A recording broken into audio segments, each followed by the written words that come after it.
for everybody's time here.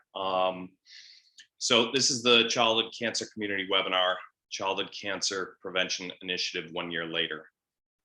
Thank you all for joining today as the week-long activities celebrating the 1 year anniversary of the launch of the Childhood Cancer Prevention Initiative continues. My name is Jonathan Agan. I'm the Executive Director of Prep for Gold Childhood Cancer Organization and one of the co-founders of Ccpi. Ccpi is short for Childhood Cancer Prevention Initiative, and it's a lot easier to say. I also lost a child to childhood cancer. My daughter, Alexis Agan, was diagnosed with the insidious form of brain cancer known as DIPG in April of 2008. She died 33 months later in January of 2011. She was 2 weeks shy of her 5th birthday. She's the reason I'm here today and the reason I first began considering myself a childhood cancer advocate. The topic of prevention as it relates to childhood cancer is rarely elevated in the same regard as that of cure. Over the past several years, as I personally engaged with some of the panelists on this webinar today, other scientists, advocates, and members of other organizations on the topic of prevention, I became convinced that we are at a watershed moment. Specifically, prevention as it relates to reducing the alarming increase in the numbers of children being diagnosed with cancer since the mid-1970s has become an immediate priority. But I also see prevention as not just initially stopping the diagnosis of childhood cancer, which is tremendously important, but as a 360-degree approach to every aspect of the fight against childhood cancer. From preventing the diagnosis to preventing late effects caused by toxic treatments, preventing financial toxicity, preventing psychosocial harms, and preventing the increasing number of struggles that survivors encounter. Prevention should be thought of as a string that connects every component of our community, and every advocate and every organization can and should play a role in elevating the topic. Today, I'm honored to present an amazing panel filled with people who have played an integral role in the creation of CCPI and those who will become increasingly deeper involved and the leaders in the next stage of growing the foothold for the topic of prevention. First, I'm going to play a recorded message from Douglas Hawkins, MD. He's the chair of the Children's Oncology Group, or COG for short. It's the world's leading and largest organization devoted exclusively to childhood cancer and adolescent cancer research. COG unites over 10,000 experts in childhood cancer at more than 200 leading children's hospitals, universities, and cancer centers across North America, Australia, and New Zealand in the fight against childhood cancer. Dr. Hawkins is a clinician at Seattle Children's Hospital and professor of pediatrics at the University of Washington School of Medicine. Let me share the screen, and I meant to give a few caveats ahead of time. Number one, technologically, I'm not tremendously advanced, so any mess ups on sharing videos and switching from screen to screen, that's a demonstration of my technological inefficiencies. And two, I wanted to keep this informal and really advise the community and those who will watch it later on recording of how they can get involved and what it all means. But again, without further ado, let me play Dr. Hawkins' recorded message here and then move on. Hi, I'm Doug Hawkins. I'm the group chair of the Children's Oncology Group. I'd like to congratulate Jonathan Agan and Prep for Gold for organizing this webinar. The community of pediatric cancer researchers and support groups is a tight-knit one, and we share a common mission to improve the outcomes for children with cancer. This includes increasing the survival rates from pediatric cancer, as well as looking at strategies to prevent cancer in the first place and prevent some of the side effects, both physical long-term side effects, as well as psychosocial morbidity for both patients and their families, and the financial toxicities that go along with pediatric cancer treatment. Working together, we can improve the outcomes for children with cancer. So thank you very much for your participation in this webinar. Okay. The first panelist that I want to introduce is Ann Robertson, and I am extremely honored to have Ann on today's webinar and to call Ann a colleague and a friend. Ann is a dedicated advocate of environmentally conscious organizations and has served on the boards of several national environmental health organizations and has concentrated her energies on toxic chemicals and human health, especially the health of our children. She recently launched Toxic Free Future for Our Children to address the global toxicity crisis. Ann has also been a leader in the topic of prevention as it relates to childhood cancer. And she's also, I am extremely honored and humbled to say, a member, an extremely valued member of the board of directors for Prep for Gold.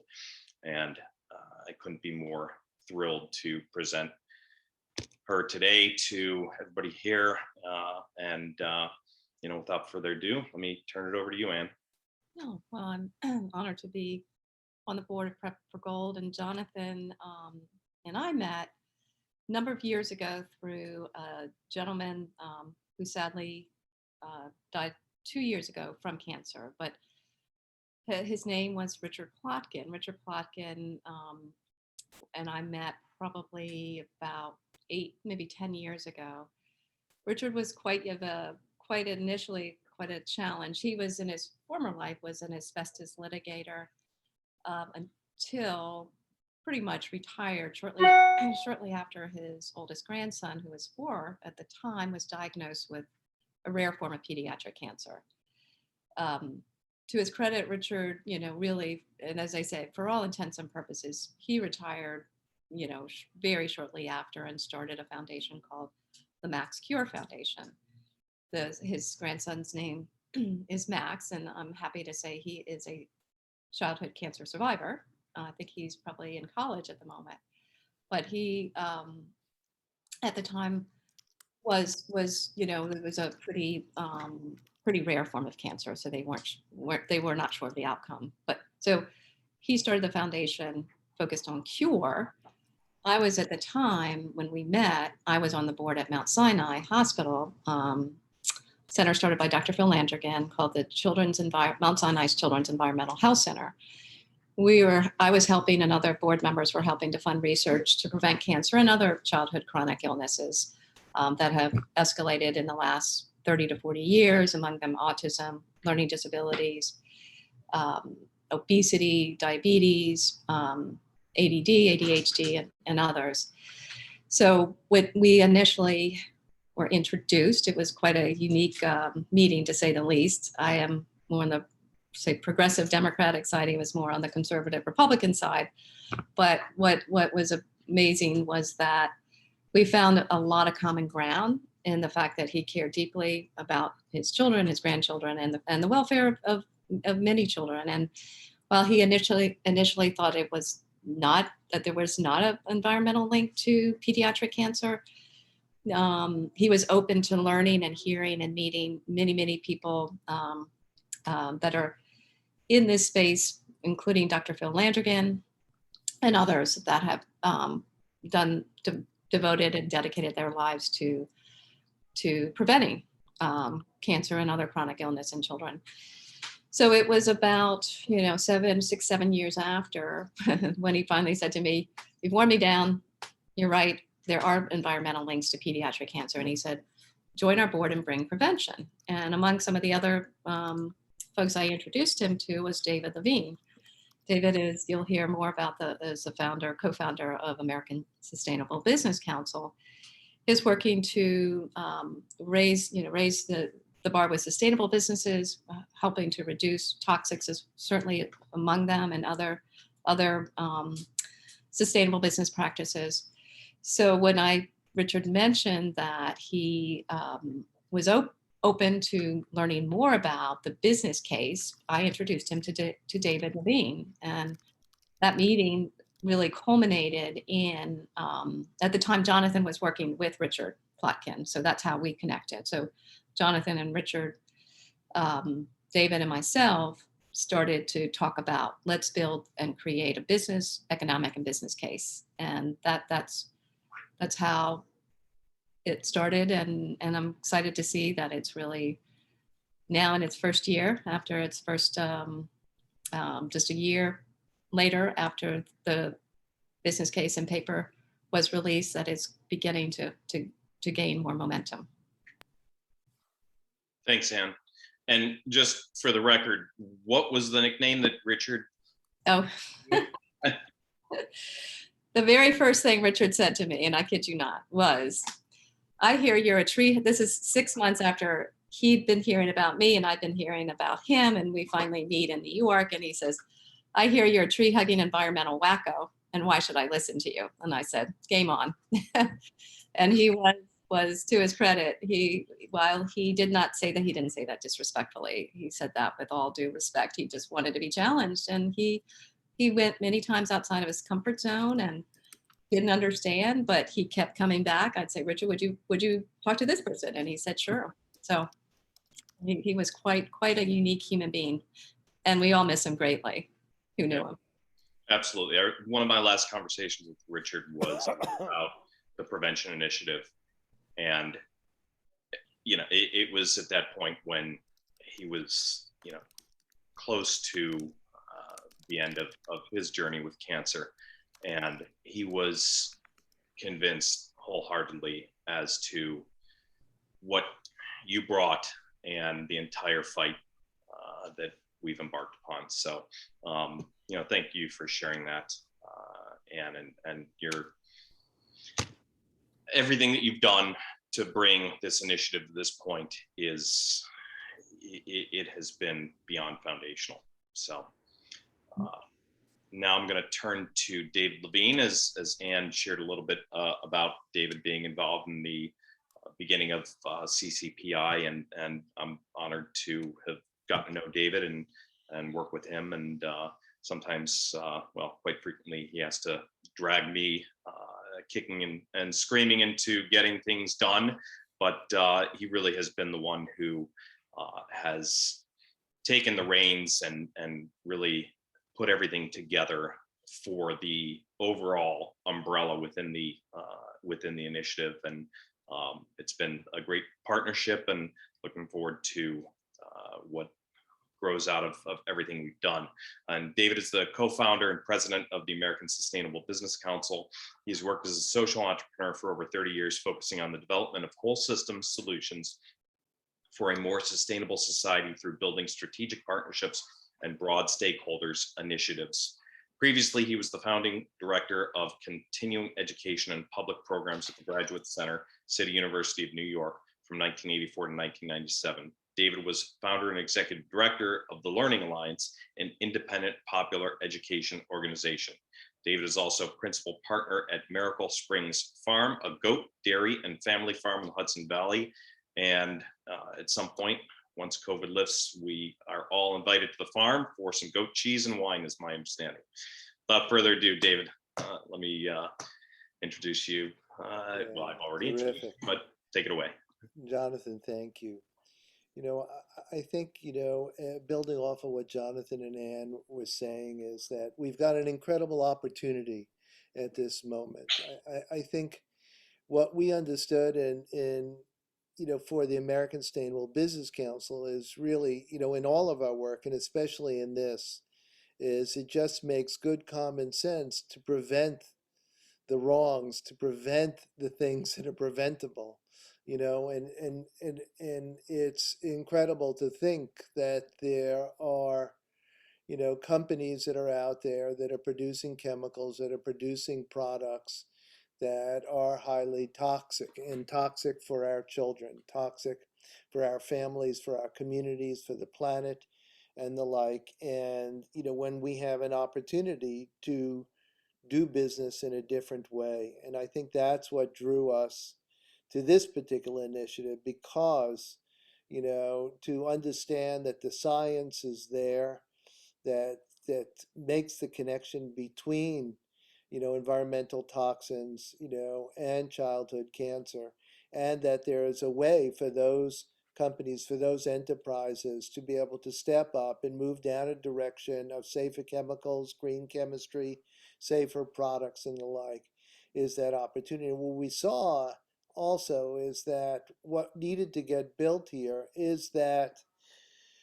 connection, that alliance, that collaboration between business, the Pediatric Cancer Foundation community.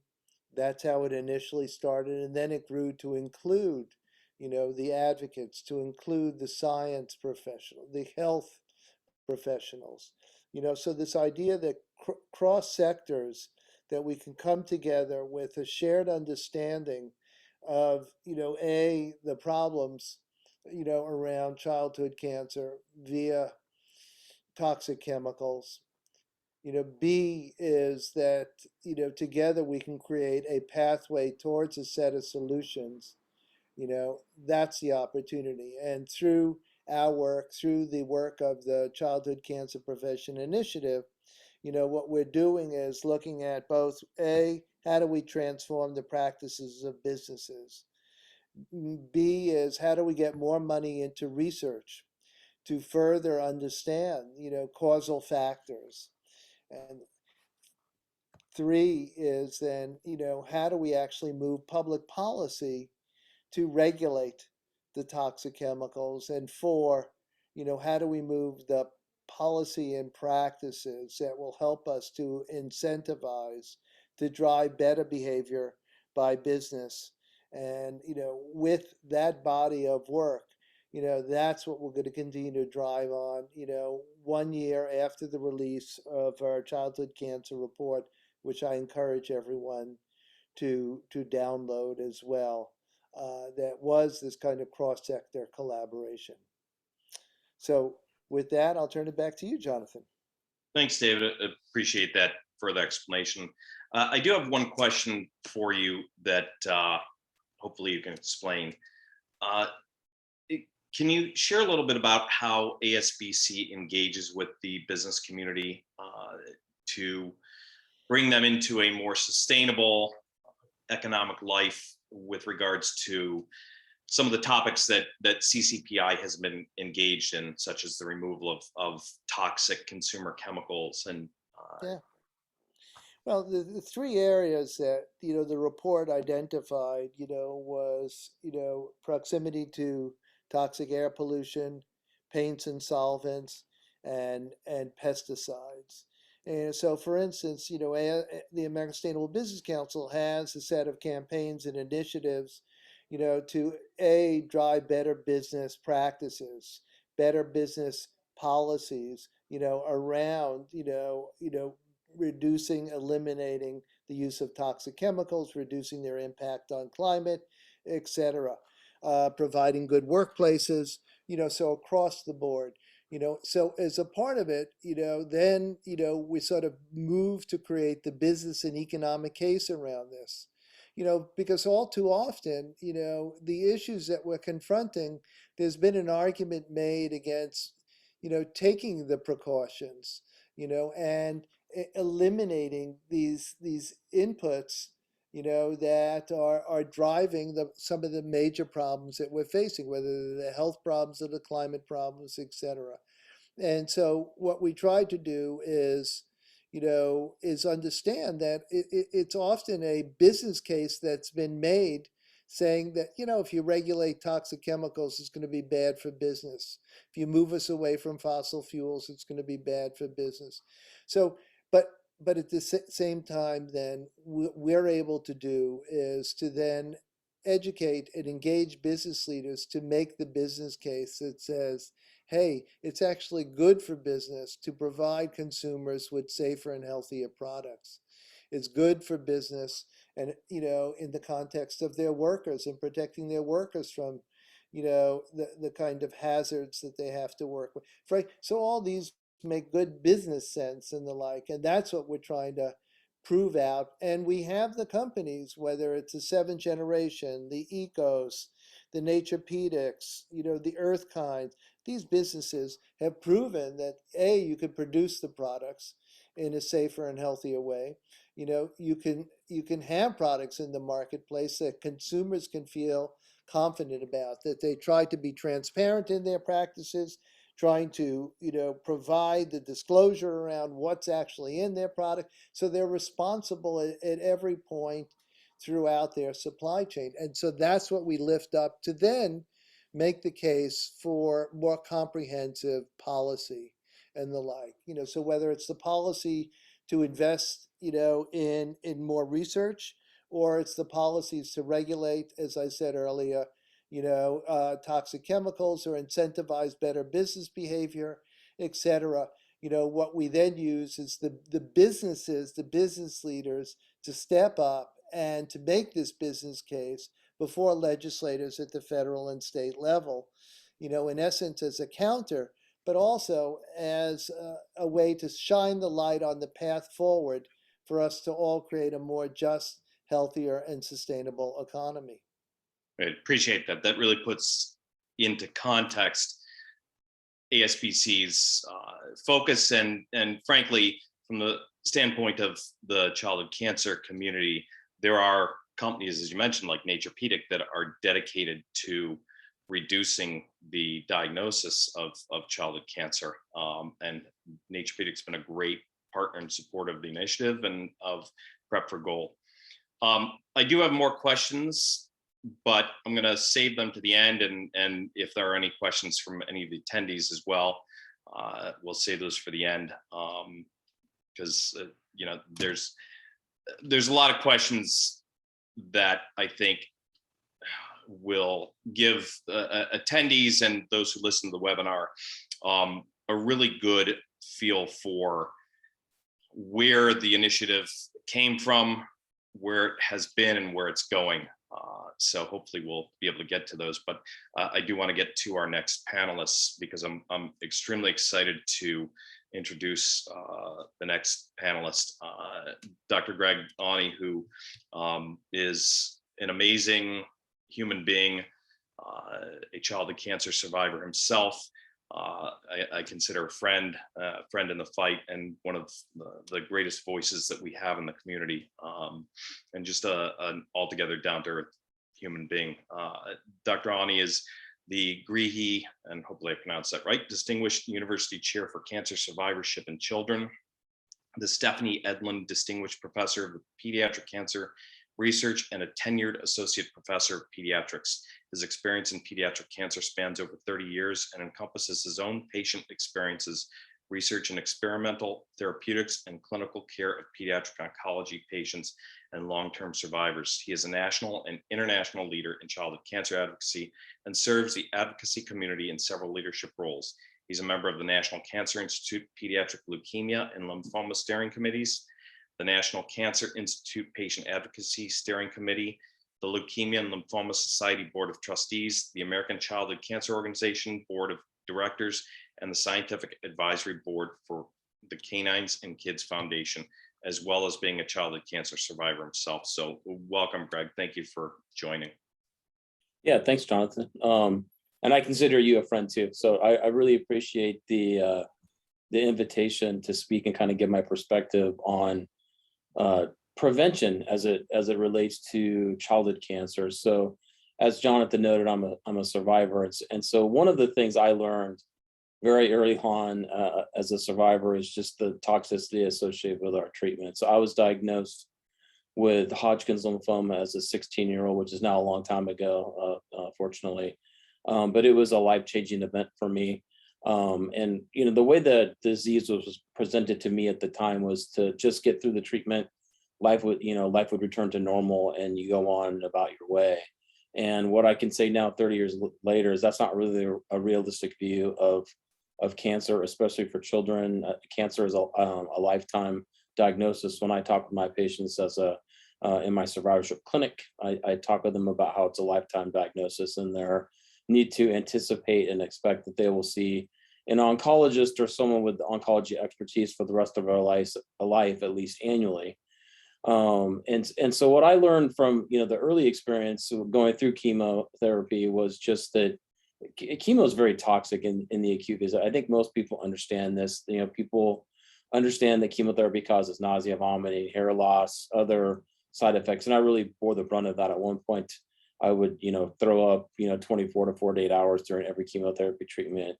I would actually develop something called anticipatory nausea, where I would throw up before they even gave me anything, which I think points to the strong psychological aspect of going through chemotherapy. which we now understand a lot more about as a field. And then I also ended up on total parenteral nutrition for about 3 months because I couldn't eat anything because my intestines were, pretty affected by some of the chemotherapy agents that I received. So at that time, I really started to think, why does it have to be this difficult to go through cancer treatment? While simultaneously, I think seeing many other of my peers going through cancer with me and seeing them not be there one day and knowing that they had passed away. From that experience, I think it took a sense of responsibility forward, knowing that I was fortunate and that I wanted to give something back and that I needed to, try to take what was a negative at the time and turn it into a positive. And I think I've tried to do that. And over the years since then, I think I learned a lot about what it means to be a survivor. And my experience in survivorship paralleled a lot in, chronologically a lot with the field's knowledge of what it means to be a survivor as some of the large epidemiology studies were conducted. And I would read about these as I went through my own training in graduate school and medical school, and would worry that I would develop some of these issues. And it turns out I pretty much have developed almost every one of the late effects that we report for Hodgkin's patients, other than the one that I hope I never get that I haven't got yet is a secondary leukemia, which is something that I have to worry about all the time. But over the course of my time as a survivor, I've dealt with hypothyroidism. I have infertility, but fortunately my wife and I were able to conceive 2 sets of twins via in vitro fertilization from sperm that I had banked before I received my first chemotherapy treatments at age 16. So feel very blessed to have been able to do that.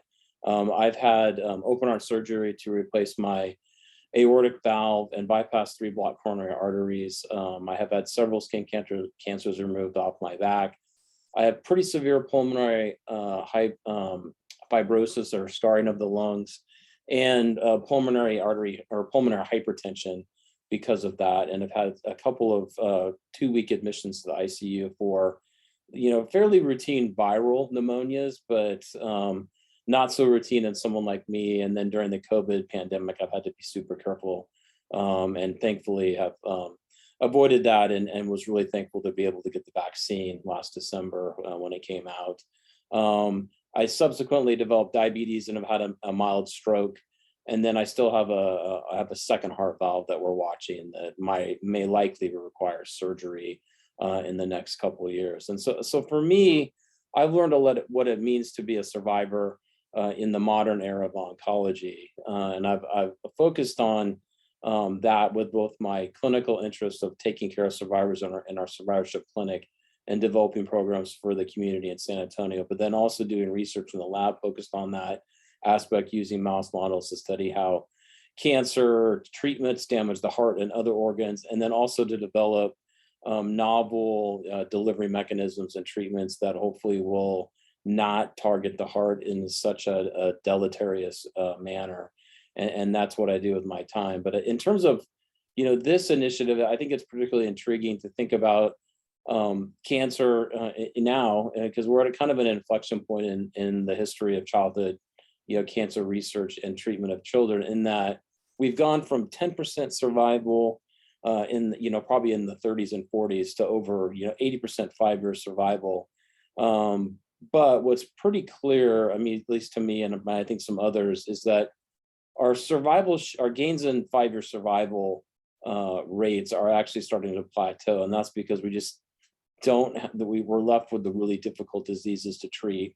And secondarily, we're left with this late effects problem that, say 20, 25 years ago, I think oncologists probably expected that there was, going to be a long-term cost to their treatments, but not having any other choice to cure patients, that, we have to treat patients with what we know works. But I think the frequency and the scope of the late effects was, I would say, probably somewhat unexpected, in that almost 100% of patients will develop some type of severe late effect related to their treatments by the age of 50 to 60.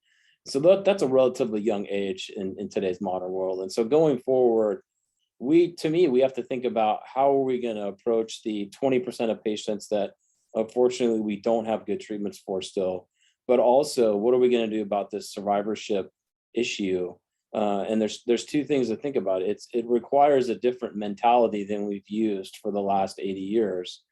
And I think these conversations are ongoing, and we have to speak out and push for a different approach, because what we've done the last 80 years is not going to solve this problem. I think that the data is clear.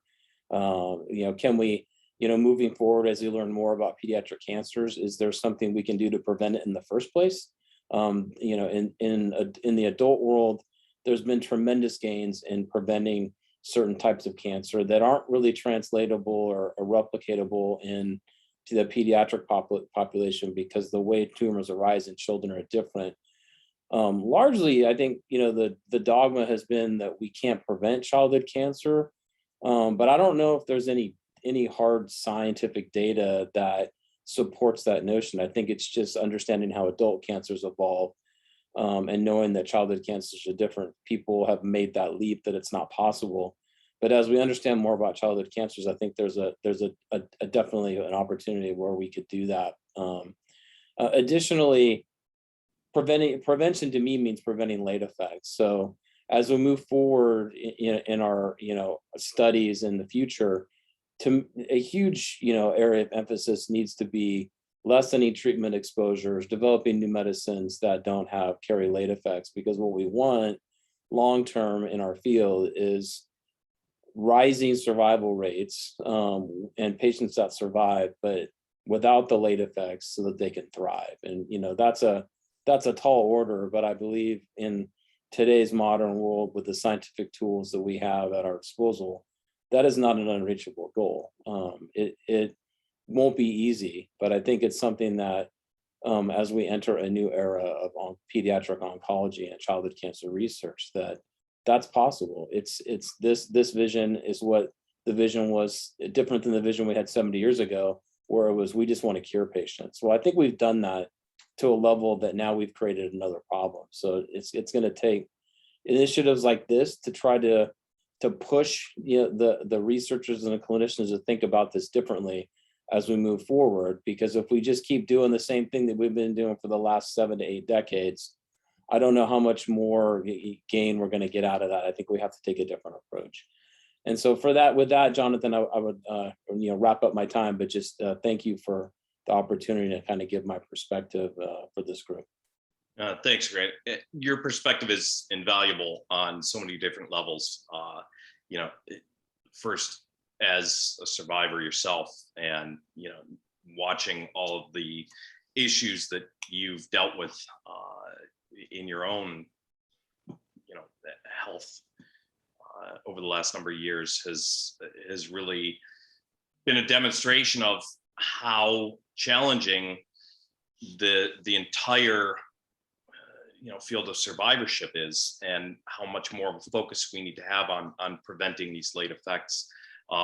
You really touched upon all of the aspects of prevention from start to finish, and the challenges with respect to the topic of prevention up front, because there is this dogma that you can't prevent the diagnosis of pediatric cancer. And at the very least, at least from the COG committee findings, you've got 5 to 10% of pediatric cancers which seem to be amenable to some type of digging into their genesis and prevention. But you can look at different types of childhood cancers and regions in the country and see clearly how environmental impacts are driving higher numbers in certain forms of cancer.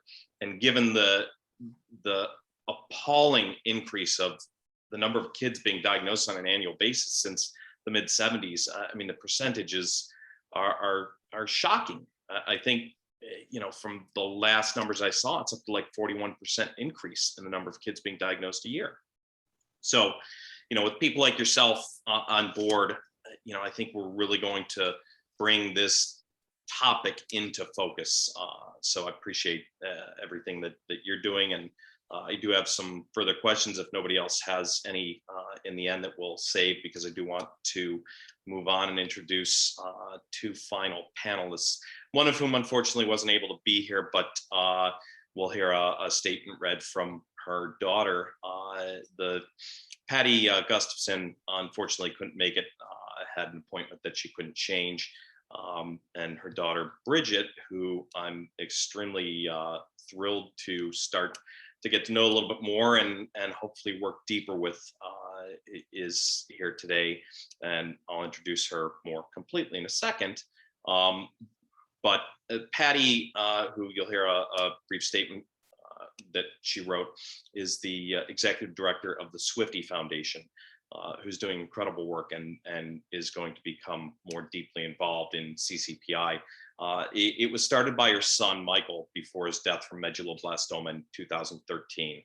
Medulloblastoma is a form of brain cancer. Swifty is the catalyst for the national initiative Gift from a Child, a national post-mortem pediatric tissue donation program in partnership with the Children's Brain Tumor Network. Patty coordinates the multi-institutional team of tissue navigators who facilitate the logistics of donation and provide support to families. Patty has a BA in accounting from Indiana University and worked as a CPA before earning a master's degree in elementary education and becoming a first grade teacher.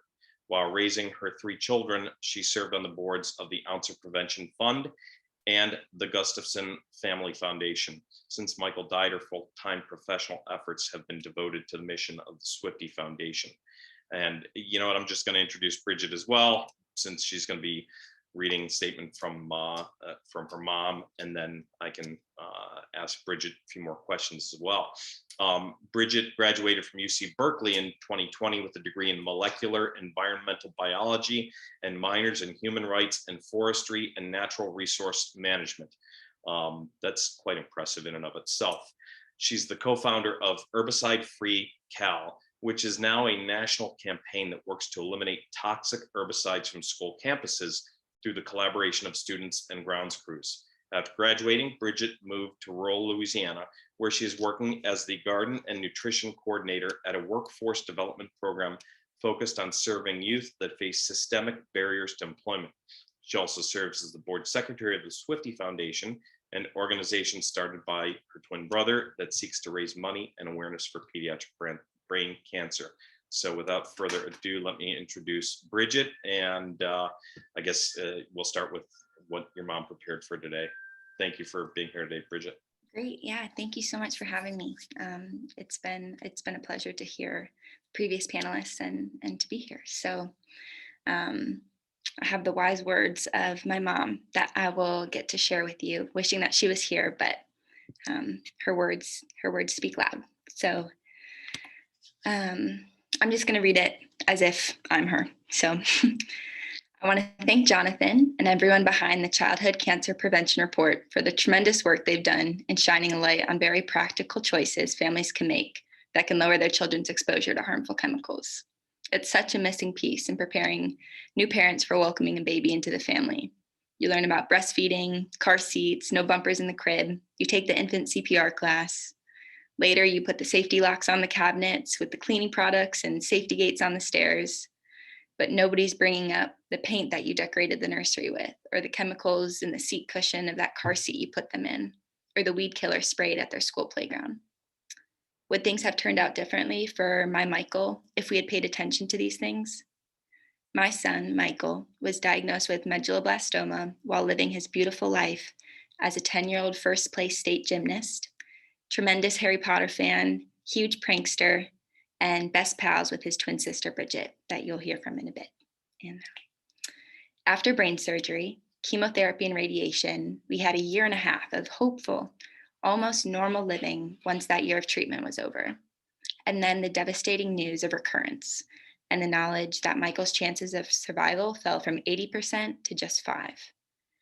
He survived another 2.5 years, and in that time started the Swifty Foundation and came up with his master plan, as he called it, to donate his brain and spine to research so that researchers could use him to find a cure. So Michael's master plan quickly became Swifty's master plan and eventually became the national initiative Gift from a Child, a program aimed at making it possible for families anywhere in the country to donate their child's postmortem brain tissue to further research for better treatments. Exactly what Greg was talking about, hopefully, making them less toxic and better. So the recurrence isn't from 80% to 5% survival rates. Swifty's tagline is "Together Toward Hope," and that encapsulates our other main mission, which is to accelerate collaboration in the childhood cancer community, to get researchers working together across institutional lines and family foundations and advocates speaking with one voice so that that voice can be heard. That is why the Swifty Foundation is adding our voice to the good work CCPI is doing in their prevention efforts. I personally have worked to reduce my family's risk exposure by supporting organic farmers, getting rid of toxic cleaning and beauty products, and educating my family about environmental impacts on their health and our world. So this has been a personal quest for me, and by extension to my daughter, Bridget. I know the work she's doing with Herbicide-Free Campus is impacting young adults around the country, and I want to join Swifty's voice in a similar way to organizations that together can create a groundswell of support for educating families about the very real impact that their everyday choices have on their family's health. It sounds so mundane. Of course, our choices impact our health, but we need to shine a light on places people don't realize that there's an impact. Who knew that, the teddy bear that your baby loves so much may have harmful chemicals on its fur, or that the carpet and hardwood floor that your toddler rolls around on may be leaching volatile organic compounds into the air, or the bug spray your homeowners association sprays in your neighborhood is harmful. Our job here is not to scare people, but to raise awareness and give alternatives to the detrimental choices we may have made before we understood the risks. So this report is a call to action for the childhood cancer community to join forces and make preventing childhood cancer a common goal so that 10-year-olds like my Michael will not have their beautiful lives stolen from them. We need to be the voice for the voiceless, and we need to do it loudly, convincingly, gently but firmly, and most importantly, together. And that was my mom. As you can tell, she's quite brilliant.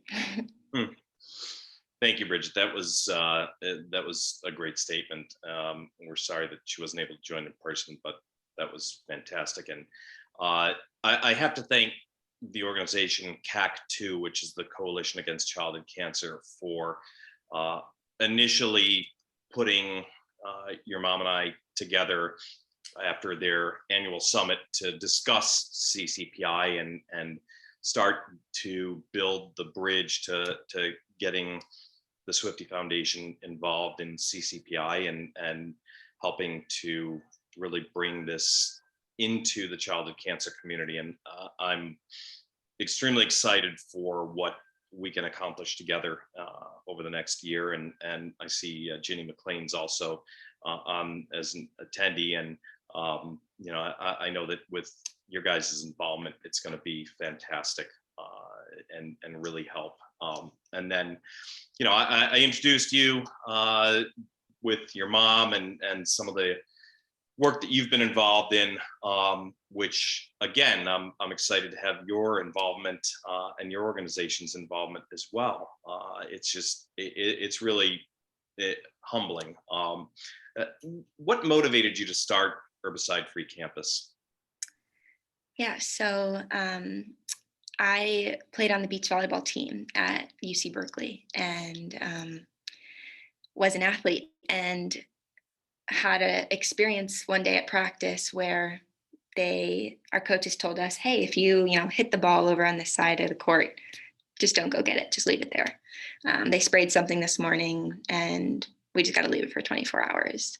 So a teammate of mine, she's from Hawaii and I'm from Illinois, both of which, as you may or may not know, are full of a lot of herbicides and pesticides. And as a young person in middle school and high school, I was intimately familiar with loss from cancer, as well as different cancer diagnoses. Several very close family members died during that time and were diagnosed. And as a young person, I was just like, wow, this this sucks. Like, how can my whole family, who's concentrated in this one town, all have these very similar diagnoses? And of course, I didn't know any better. That was all I knew. But going away to school and learning more about pesticides and herbicides, and knowing where I came from, monoculture, where corn is just sprayed with herbicides and pesticides all the time. This day on the court, sparked something. And what we found out, they were spraying Roundup, which contains glyphosate, which is, as you guys may or may not know, just recently indicted in the last few years in large lawsuits, upwards of billions of dollars now, linking these exposures to this chemical to non-Hodgkin's lymphoma diagnoses. And so my teammate and I got together, and we kind of rallied the troops and asked the groundskeepers that were spraying that area, like, hey, if you guys stop spraying this area, can our team just weed? Like, just don't worry about it. We got it. We can work together. And kind of took that model to the rest of campus and expanded it from there. And it became more so about, instead of replacing, picking the weeds by hand, more so with changing the way that landscaping is done, and educating and offering resources to the groundskeepers so that they can learn a new type of management style. And so that's kind of the model that we've taken to all of these different other campuses that we're on now around the country. So that was a long-winded way to say, I guess, what motivated me to start. That's a great explanation, and I think it's a really unique story in terms of what motivated you to start the organization. And obviously your family has been deeply impacted by childhood cancer, and just from Swifty to the herbicide-free campus, it's really an impressive legacy that you guys have built. And so I appreciate you sharing that, and appreciate your mom's words about Michael and everything that he forged that grew into the foundation that you guys are running today. So, I think, given what I said about our introduction over the past number of weeks since the CAC2 summit, and my conversations with your mom and Ginny, and our hopes to really bring this into the childhood cancer community as a whole, and really get more of a grassroots campaign going within the community itself. What do you think other organizations can do, and how would you recommend other organizations that are just considering dipping their toe into the prevention waters? Is there anything that you can recommend to them from your own experiences in engaging so far? I would say start. It can sometimes be as simple as that, just starting or asking the questions. Like, we asked the groundskeeper, hey, what are you spraying? Not knowing that it was going to be glyphosate, not knowing that it was going to be this probable carcinogen. So if I'm speaking particular to pesticides, I would say, one, your local parks, your child's school, your own yard. There are pesticide use reports that you can request from your local city maintenance workers, or just, I think, your city office, that will tell you what's being sprayed. And so then that can inform your decision of how you're going to begin and how you're going to start. But it's important to start. And, if we look around at all the panelists, there's no shortage of information. There's no shortage of ideas and people doing the work. It's just a matter of picking it up yourself. Yeah, that's a good a statement in terms of how to get involved, and that is just start and read the report, share it. You can reach out to any of us. We're all pretty easy to find. So I wanted to keep things to about an hour. There's a whole bunch of other webinars this week. I'm gonna see if anybody has any questions before I ask some follow-up of some of our panelists.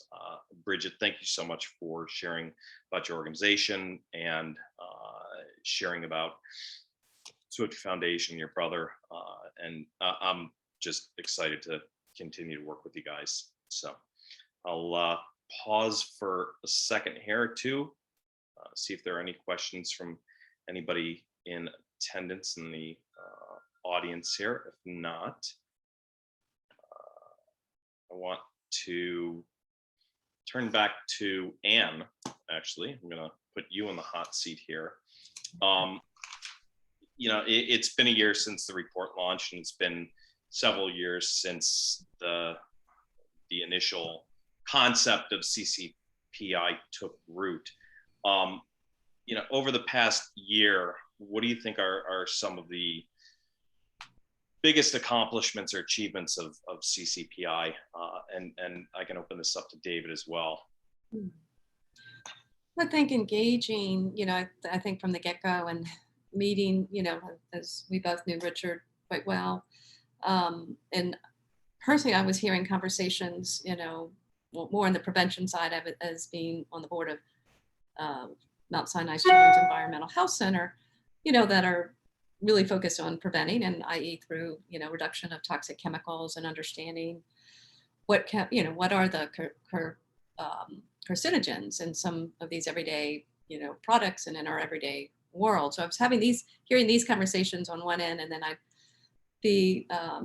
through Richard and you as well, hearing conversations around, through, introductions to CAC2 and having gone to the Congressional Pediatric Cancer Caucus, or hearing about it. I didn't go to really in person until just 2 years ago, but that there were just these two different worlds circling. I kept saying, wanting them to connect. So I think now that this has, the official launch a year ago, I think we are beginning to have, these conversations that are, building the bridges between the cure and the prevention worlds. And to me, that's one of the most exciting aspects. And, it's building, it takes time. As Gregani, you mentioned, for 70 years, the conversations have been really, the focus on survivorship and really, and that's been greatly accomplished. But now, to go take it to the next step, we need to continue, building the bridge between the prevention and the cure worlds from the practitioners like yourself, oncologists, and from activists and also from the financial and investment community as well. So I just, I think, and the business and, again, economic case. So to me, I think we've accomplished quite a bit. There's, as always, way more to go. But I think in a year's time, we're seeing more and more of these worlds coming together. Thanks, Anne. Real quick, David, before I ask you to answer the same question, do we have a strict limit of an hour, or can we go over just a little bit? Yeah, I think we should. Yeah, you can go over a little bit, but we should close it out soon. Sure, Yeah. No problem. Yeah. Okay. So really quickly, what do you think, in reflecting on the past years, are some of the biggest achievements of the initiative? Well, what I say is that, building off of what Ann said, that coming together of the different sectors and communities was major, and in doing so, it was now also to begin to connect up to a variety of different policy efforts that are out there. I think, whether we're looking at, the pesticides issue is another project that's gone deeper in terms of really connecting with the communities of organizations that are out there working on pesticides. And in turn, just really understanding what the obstacles are in being able to sort of really address those issues. And then, right, the way we work, then we're connecting it then back to, for instance, at ASBC, to our Regenerative Agriculture and Justice Initiative. So how do we drive on the policy that moves regenerative agriculture, gets us off of the dependence upon pesticides and herbicides and the like. There was incredible work going on in terms of addressing PFAS, and other chemicals. So policy, particularly, we've been effective at the state level, the partners that we're working with, in actually moving bills to really address these issues. The other piece that's, I think is an accomplishment is that we've put together a range of resources for folks to be able to tap.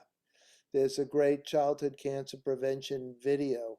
It's a short video, really lays right into the issue, and that's available, on the Childhood Cancer Prevention Initiative websites, at Cancer Free Economy, one of our key, leaders in this effort.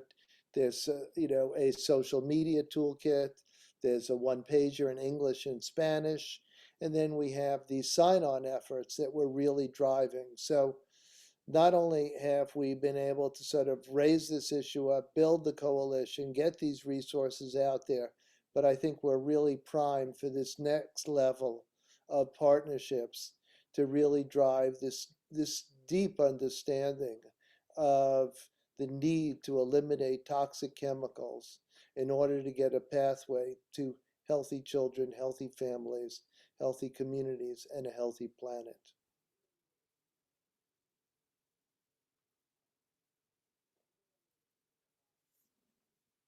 Oh, I think you're on mute there, Jonathan, to close out. You are right. You know what?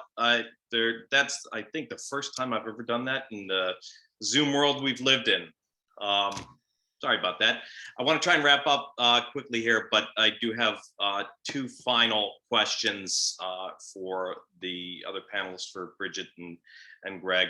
They're not small questions or short questions or short answers, but with that said, hopefully we can try and keep them as short as possible. But Bridget, for you, how have you seen the participation in your organization grow across the college campuses between people that may not have the same political views and same opinions and impressions? Has that been a challenge, and how, has that been something that you've had to overcome?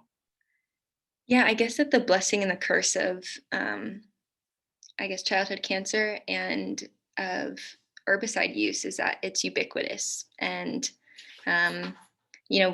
we've found great allyship by targeting different people differently, recognizing that we're each coming to this issue from a different place. Like when I'm talking to folks like you who have been impacted by pediatric cancer, I'm going to have a different lens that I'm talking about this with versus when I'm talking about herbicides to, rural farm workers where I live in Louisiana, or when I'm talking to dog walkers who walk their dogs and their dogs are exposed to herbicides.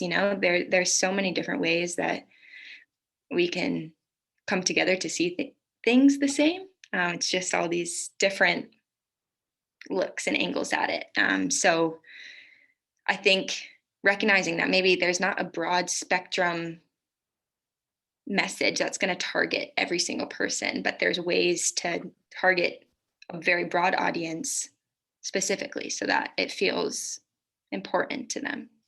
Sure.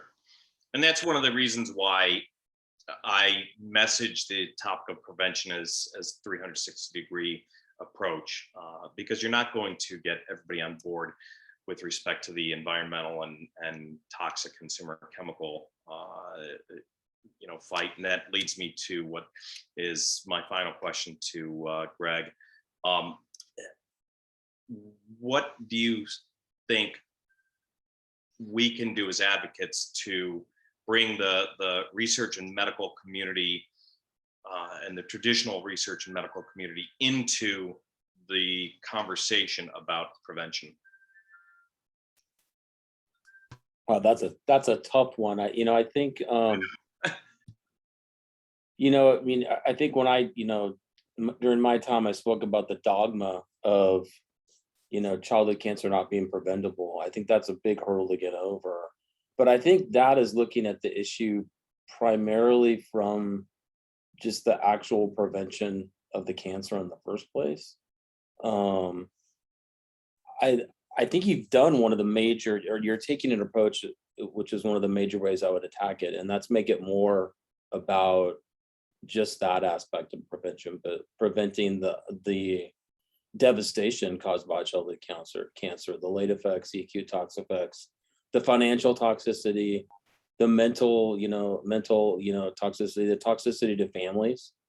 So I think thinking about prevention in a broader aspect, I think you could pull in, the community of researchers and psychologists and social workers and clinicians that are passionate about childhood cancer, because you can find groups of researchers and investigators in all those realms that I think would be interested in how you're presenting this.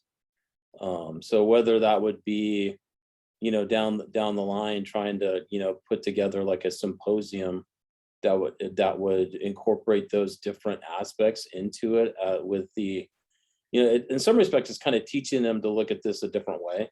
It's kind of semantics. It's just taking what they're already passionate about and putting the prevention label on it. But I think I truly think there's probably some opportunities to prevent childhood cancer. It just hasn't been a major part of what we do like it is in the adult world. And so I think you could bring more focus to it by, I think, broadening it that way. And like the first time you talked to me, I'm like, prevention, we can't prevent childhood cancer. That was my initial thought. And, as I think I talked with you and started reading more about it, you have to open your mind and think about what's out there. And the reality is there isn't a lot of data either way. So, I mean, there's an opportunity, but then I think pulling more people in by the way you broaden the definition, I think actually can be an asset. And so just thinking about it that way, I think you're already, the initiative is already kind of doing that. It's just kind of growing the movement and that perspective in a way that draws some of those other people in, other investigators in. Yeah.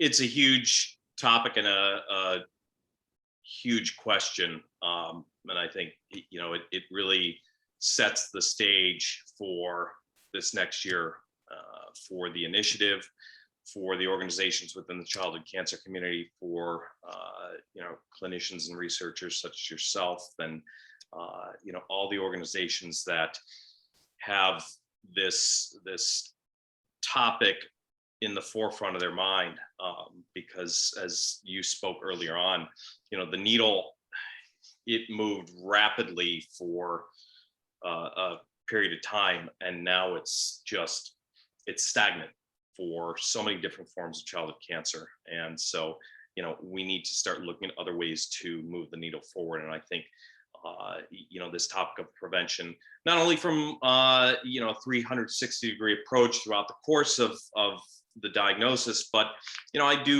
I'm firmly convinced that there are real gains to be made in educating parents and communities about exposures and toxic substances and chemicals that we can fight to reduce, and demonstrate on the business side of things that companies aren't going to lose their business because they're changing the way they do business. Unless you're, so focused on, what you're doing, like, Monsanto, that, that is your approach to things. So with that said, Greg, I think I will say to be continued from your answer, because I think you've also set the stage for what our focus is going to be together down the future. I want to thank all the panelists. I want to thank everybody who joined. And I want to thank everybody involved with CCPI. Hopefully our message will grow, and we'll be able to get more and more people and more advocates and organizations, clinicians and researchers and businesses alike involved in the fight against childhood cancer and to prevent the diagnosis. Prevention is the ultimate form of cure. And if we prevent the diagnosis, there's no need to treat the kid. Thank you, everybody. And looking forward to engaging further. Thanks, guys. Thanks, Jonathan.